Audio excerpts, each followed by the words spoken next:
আজকে আমার recipe chilli chicken. Boneless চিকেনগুলো ছোট ছোট কেটে নিয়েছি আর আদা রসুনও কুচিয়ে নিয়েছি। আমি এখানে 3 রকম ক্যাপসিকাম নিয়েছি।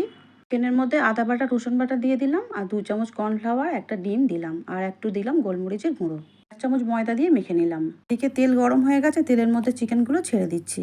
1 পিঠ খুব ভালো করে ভাজা হয়ে গেলে অপর পিঠটা উল্টে দিয়ে এইভাবে লাল লাল করে ভেজে নেব। ভাজা দেখেই খেতে ইচ্ছা করছে। ছেলে তো বাটি নিয়ে দাঁড়িয়ে আছে, ভাজা হয়ে গেলেই খাবে। 3টে বড় পেঁয়াজের পাপড়ি নিয়েছিলাম, সেগুলো দিয়ে দিলাম আর আদা রসুন কুচিও দিয়ে দিলাম। 3 রকম যে ক্যাপসিকাম কুচি রেখেছিলাম সেগুলোও তুলে দিলাম। খুব বেশি কড়া করে ভাজবো না, হালকা করে ভেজে নিলাম। এবারে দিয়ে দিচ্ছি একটুখানি হলুদ গুঁড়ো আর যে ভেজে রেখেছিলাম চিকেনগুলো তুলে দিলাম। এবারে দিয়ে দিলাম সয়া সস আর টমেটো সস আর দিয়ে দিচ্ছি পরিমাণ মতো নুন আর চিনি। ধনে জিরে মৌরির একটু মশলা ছিল, সেটাকে আমি একটু দিয়ে দিলাম। একটু অল্প জল দিয়ে খুব ভালো করে নাড়াচাড়া করে মিশিয়ে নিলাম। কাঁচা লঙ্কা দিলাম, একটা সার্ভিং প্লেটের মধ্যে তুলে দিলাম। রেডি হয়ে গেলে আমাদের chilli chicken. Thanks for watching.